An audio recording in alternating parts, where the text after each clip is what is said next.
The Galactic King, Zareth Talcor, sat upon his throne of interwoven obsidian and platinum, gazing out at the holographic display of Earth. To his empire, Earth was a trifling anomaly, backwater, primitive, and stubborn beyond reason. But to Zareth, it was an insult. For centuries, his armada had crushed resistance across the galaxy, uniting countless species under his banner. Yet Earth, with its fractured nations and laughable technology, had dared to stand firm, repelling every minor probe his forces had sent. Their defiance was unacceptable. Zareth's voice boomed across the bridge of his flagship as he declared Earth's annihilation. The fleets mobilized, blotting out the stars as they descended upon the planet. Gigantic warships cast imposing shadows over Earth's cities, their presence alone sending waves of panic rippling through its population. Armored troops, towering bioengineered warriors, marched in synchronized precision, their weapons humming with lethal energy. Each soldier was an emblem of Zareth's dominion, bred for one purpose: conquest. The first strike was devastating. Orbital cannons unleashed a hail of plasma, reducing entire city blocks to molten slag. Machines of war rolled across landscapes, annihilating resistance with cold efficiency. Yet, despite the chaos, humanity did not crumble.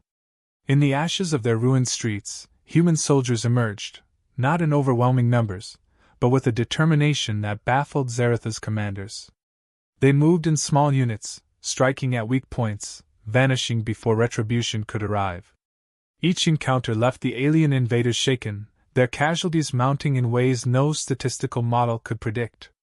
For humanity, every encounter was an act of survival. General Arya Vallon, leading the resistance from a hidden bunker deep beneath the ruins of Washington, D.C., became a symbol of hope. A former scientist turned military strategist, she understood the war was not one of brute force but of adaptation. Her orders were precise, her plans unconventional. Where Zareth relied on overwhelming might, Vallon leveraged creativity. Guerrilla fighters ambushed alien supply lines, using salvaged weapons and makeshift traps. Civilians joined the effort, hacking alien drones and sabotaging their machinery. Zareth's generals reported back with frustration. Despite the technological disparity, the humans refused to bow. Their AI systems were no match for the humans' unpredictable tactics. Their warriors, bred to dominate, found themselves outmaneuvered and demoralized. When one of Zareth's prized dreadnoughts, a ship considered indestructible, was destroyed by a team of humans hacking into its navigation systems and steering it into its own fleet, Zareth's irritation turned to fury. In a rare broadcast, Zareth addressed the people of Earth. His face, a visage of predatory elegance, filled the skies above major cities. "Your resistance is futile," he proclaimed. "Surrender, and I may show mercy. Continue, and you will face extinction." The broadcast had the opposite effect. Across Earth, people rallied. Zareth had underestimated the human spirit. What his empire perceived as primitive stubbornness was a deeply ingrained survival instinct, born from centuries of overcoming wars, disasters, and internal strife. Where other species crumbled under the weight of despair, humans thrived in it. For every city lost, survivors regrouped, reorganized, and struck back harder. Zareth's forces launched a second wave, this time targeting human morale. Entire towns were obliterated in strategic displays of dominance. But instead of breaking the resistance, these actions steeled it. Soldiers on the ground began sharing footage of alien troops faltering, highlighting their weaknesses. Every human victory, no matter how small, became a beacon of hope. In one notable skirmish, a platoon of human soldiers lured an alien mech unit into a narrow canyon. Using nothing more than repurposed explosives and improvised EMP devices, they disabled the towering machines and captured their operators. The footage went viral, broadcast across underground networks. It wasn't just a victory, it was proof that Zareth's forces were not invincible. In his flagship, Zareth watched these events with a growing sense of unease. No species had ever resisted him for this long.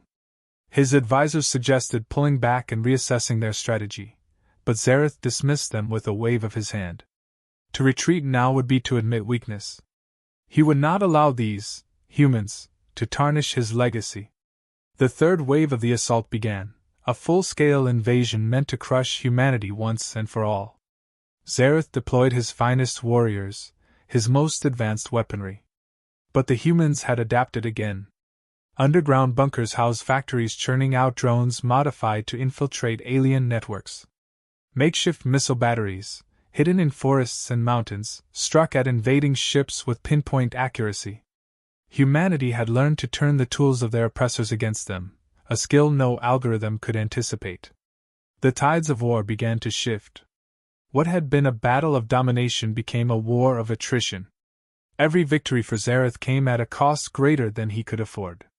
His empire, vast as it was, had never faced an opponent who fought like this, without regard for tradition or established rules of engagement.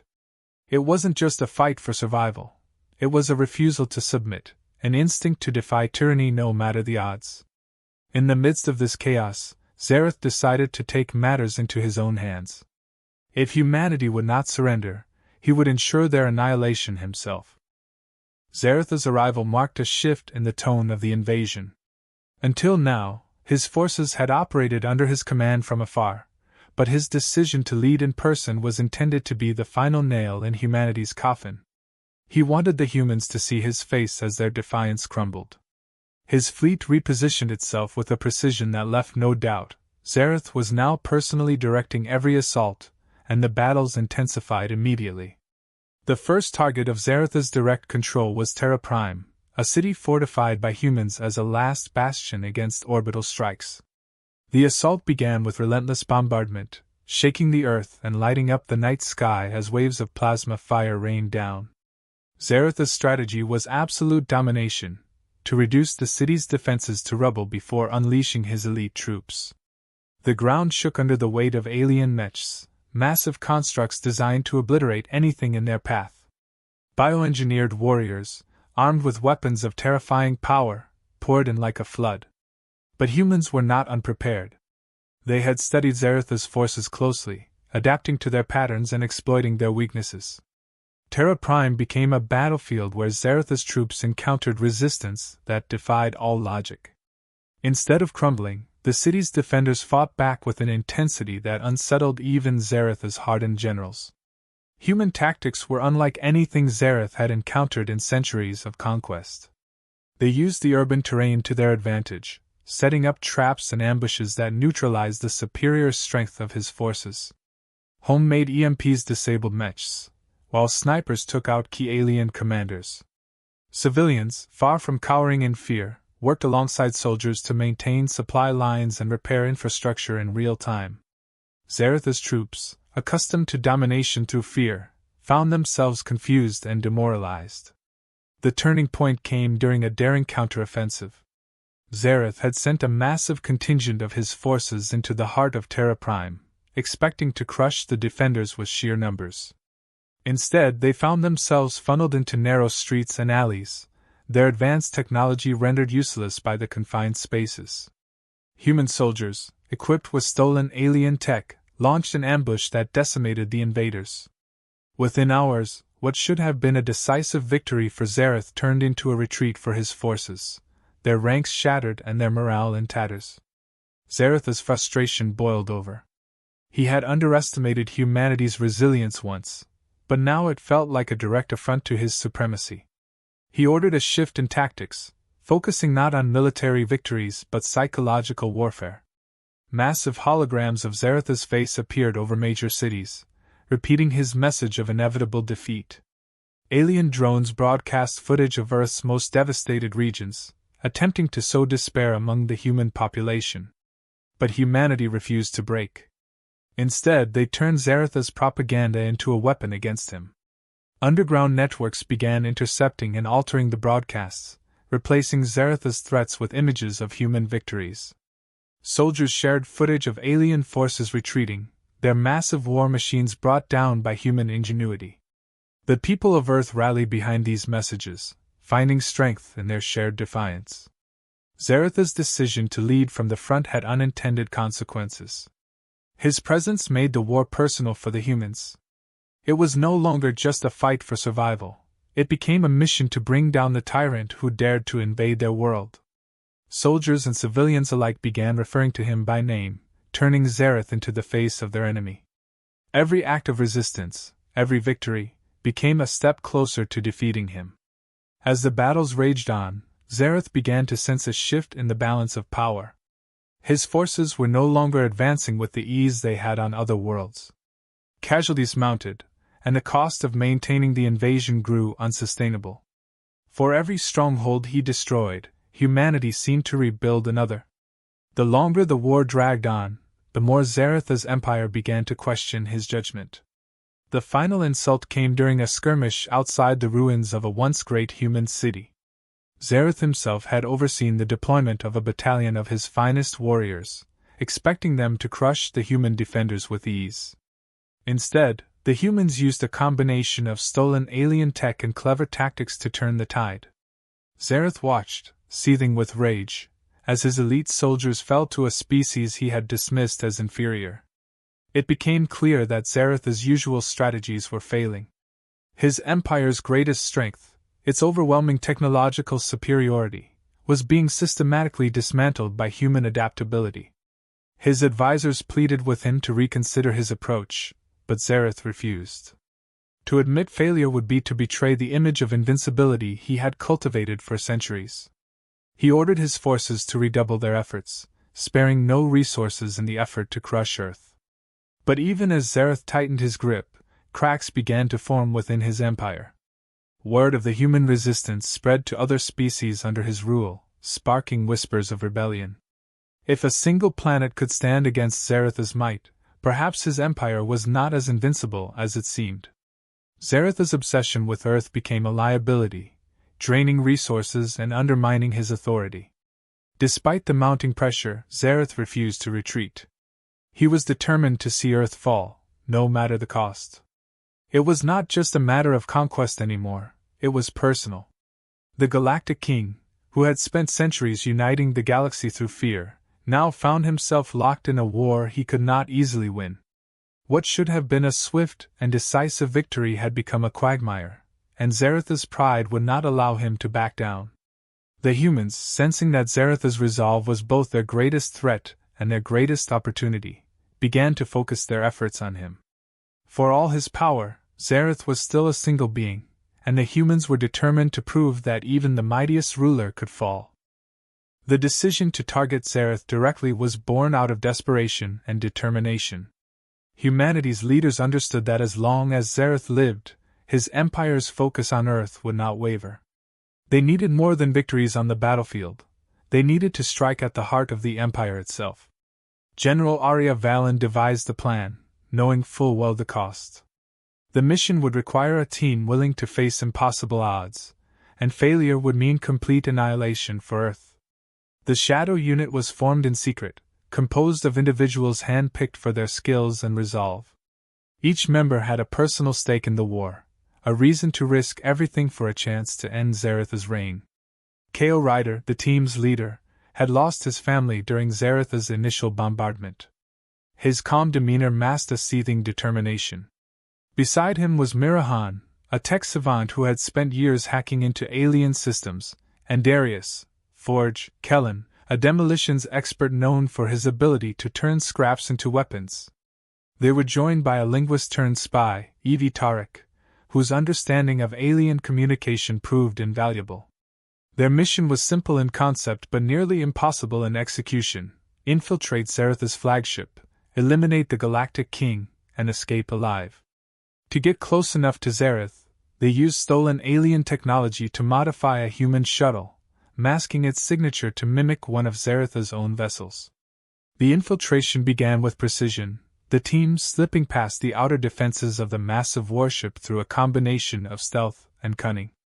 Every step forward was a victory against the odds. Inside the ship, the team encountered a labyrinth of alien architecture. Zareth's flagship was not just a vessel but a mobile fortress, designed to house entire battalions and withstand direct assaults. The air hummed with energy, a constant reminder of the ship's immense power. The team moved silently, disabling security systems and avoiding patrols. Every decision had to be calculated, every movement deliberate. There was no room for error. As they approached the inner sanctum, the atmosphere shifted. The corridors grew darker, more imposing, adorned with symbols of Zareth's conquests.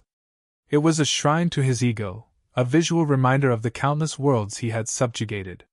The team pressed forward, their resolve unshaken. They knew that failure was not an option, not for Earth, and not for the billions who depended on them. Reaching Zareth's throne room was the first true test of their skill. The chamber was heavily guarded, with elite warriors standing vigil. These were not the typical soldiers the humans had faced on the battlefield. These were Zareth's personal protectors, chosen for their loyalty and prowess. The fight that followed was brutal and unrelenting.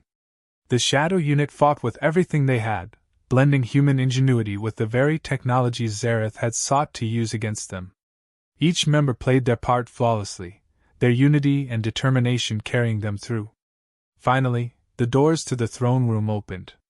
Zareth sat upon his throne, his presence as commanding as the stories had described. He regarded the humans with a mixture of curiosity and contempt, his confidence unshaken despite the intrusion. "You've come far," he said, his voice echoing through the chamber. "But this is where your defiance ends." What followed was a confrontation that would become the stuff of legend. Zareth was no ordinary ruler. He was a warrior in his own right, his body enhanced with alien technology that made him faster, stronger, and nearly impervious to harm. The team fought valiantly, using every trick and weapon at their disposal. Mira hacked into the room's systems, shutting down the automated defenses. Forge used his explosives to create openings where there seemed to be none. Evie distracted Zareth with linguistic trickery, exploiting his arrogance to buy precious seconds. But it was Kale who delivered the final blow. As Zareth loomed over him, his blade poised to strike, Kale used a weapon of human origin, an ancient, unassuming knife crafted from steel. It was a relic of Earth's past, but it represented everything Zareth could never conquer. With a single, precise strike, Kale plunged the blade into Zareth's chest, bypassing his armor and enhancements. Zareth's expression shifted from triumph to shock, and then to disbelief. For the first time in centuries, the Galactic King faced defeat. The room fell silent as Zareth collapsed, his lifeless body slumping to the ground. The team, battered and bloodied, stood over him. There was no time to celebrate. They knew that Zareth's death would send shockwaves through the Empire, but only if they made it out alive.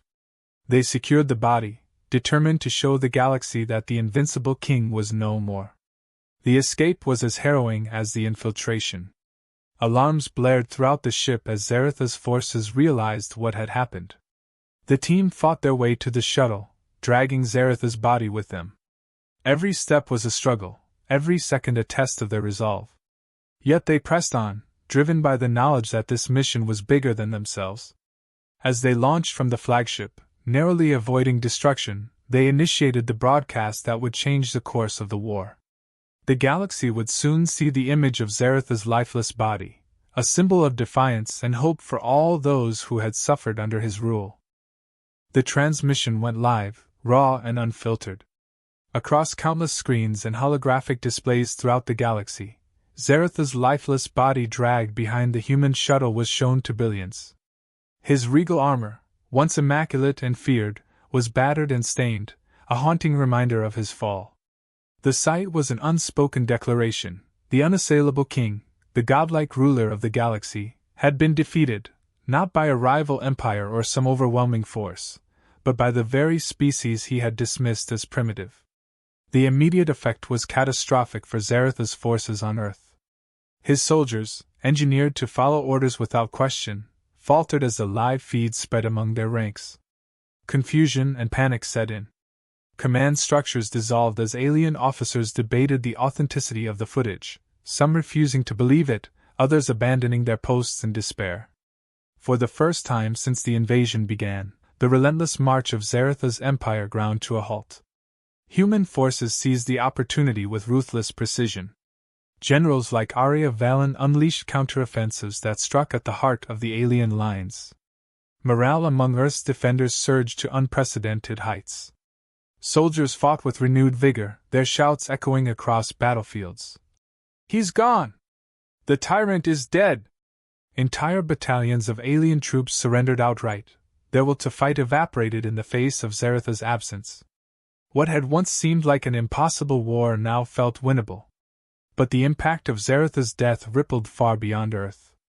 On the worlds he had conquered, news of his demise spread like wildfire.